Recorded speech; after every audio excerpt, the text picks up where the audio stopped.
Peut-être que tu hésites à te lancer sur YouTube, que tu es là, tu te poses des questions, tu te dis je vais regarder une vidéo de plus qui va me dire est-ce que je dois vraiment me lancer sur YouTube ou pas cette année? Est-ce que c'est trop plein? Est-ce qu'il y a trop de monde? Stop, on va reprendre les choses à la base et je vais te dire 3 raisons sur pourquoi tu dois te lancer sur YouTube cette année.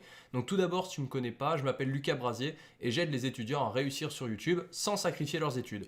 Donc si tu veux rejoindre des milliers de YouTubeurs étudiants, c'est facile, tu t'abonnes à la chaîne YouTube et tu peux lâcher ton meilleur like. Donc tout d'abord, pourquoi on devrait se lancer sur YouTube? C'est la question que je me suis posée en 2018, juste avant de commencer les vidéos quotidiennes. Je me disais, pourquoi je devrais faire des vidéos? À quoi ça va me servir? Est-ce que ça a vraiment un intérêt? Et qu'est-ce que je vais pouvoir développer comme compétence qui va m'être après utile au quotidien, que ce soit dans la vie professionnelle ou si j'ai envie d'utiliser une chaîne YouTube pour mon métier plus tard. Donc, tout d'abord, premier point, l'aisance orale face à un auditoire. T'imagines pas à quel point, avant, j'étais pas très à l'aise à l'oral, c'est-à-dire que, enfin, tu vois, pour les exposés, bon, ça se passait, mais j'étais pas très serein, j'y allais avec du stress et de l'appréhension. Le fait d'avoir fait des vidéos sur YouTube, ça m'a permis de me décomplexer de ça et d'être totalement à l'aise, transparent, dans le sens où, tu vois, j'arrivais à mes oraux et je préparais rien. Enfin, je faisais mon travail, mais j'avais pas 4 pages de notes que je lisais, tu vois, t'en as peut-être vu des comme ça dans ta classe qui lisent leurs notes parce qu'ils sont stressés. Bah sache que déjà si tu te lances sur YouTube, tu seras beaucoup plus à l'aise face caméra. Et si d'ailleurs tu veux que je te raconte une anecdote là-dessus, la fois où je suis monté sur scène avec l'humoriste Laura Lone que tu connais peut-être qui fait de l'humour noir, bah tu peux lâcher un like et si je vois qu'il y a assez de likes sur cette vidéo, je raconterai cette anecdote pour que tu puisses te rendre compte que toi aussi tu peux y arriver. Deuxième point, c'est les capacités d'improvisation. C'est-à-dire que le fait d'avoir fait plus de 700 vidéos en tout, il en reste là plus de 500 sur la chaîne, ça fait que je suis beaucoup plus à l'aise en improvisation. Ça peut être sur le côté aussi réflexion rapide, tu vois, quand tu dois prendre des décisions rapidement, ou même quand je te fais des vidéos. La plupart de mes vidéos, il y a zéro note, zéro plan. C'est-à-dire que là, j'improvise, j'ai juste le titre avant et une petite structure, un plan sur lequel je m'appuie.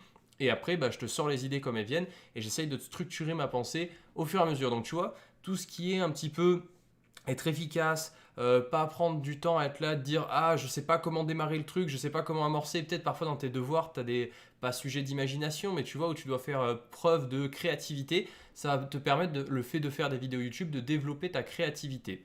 Troisième point, et finalement je t'en ferai 4, c'est la confiance en soi. C'est-à-dire que YouTube, je pense que si tu regardes cette vidéo et que tu es encore là à ce moment-là, t'hésites à te lancer parce que tu as peur du regard des autres, tu as peur que les autres te disent ah, pourquoi tu fais des vidéos sur YouTube? Ah, tu te prends pour un YouTuber. Enfin, tu vois, sur TikTok, ça passe, sur Insta, ça passe.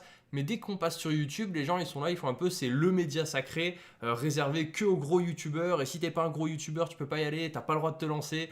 Ça, arrête de croire ou d'écouter les autres. Si t'as vraiment envie de te lancer et de parler de ta passion, crée ta chaîne, publie tes vidéos et tu vas voir que quand tu vas réussir à affronter le regard des autres et à te dire bon, ils pensent des choses sur moi mais je m'en fous parce que je fais ce qui me plaît avant tout, tu vas voir que tu vas développer une grande confiance en toi et que tu vas pouvoir par la suite faire des projets toujours de plus en plus ambitieux et tu vas voir que tu vas pouvoir viser très haut très rapidement. Le dernier point que je voulais te donner, c'est l'organisation. C'est-à-dire que le fait d'arriver à tenir un planning de publication, de te dire ok, toutes les semaines, tous les jours, tous les mois, je dois sortir une vidéo, ça va te permettre d'être rigoureux, organisé et tu pourras réinjecter toutes ces capacités que tu vas développer dans ton travail personnel ou professionnel. C'est-à-dire que si tu arrives à avoir un agenda cadré pour YouTube et que tu arrives à te dire je sors voilà, 3 vidéos par semaine et que tu arrives à le tenir, tu verras qu'après dans tes cours, tu vas avoir une façon de réfléchir et une façon de faire qui va être beaucoup plus méthodique, structurée et organisée. Donc c'est vraiment les 4 capacités, je pense, que j'ai développées grâce à YouTube et que toi aussi tu peux développer si tu veux te lancer sur YouTube.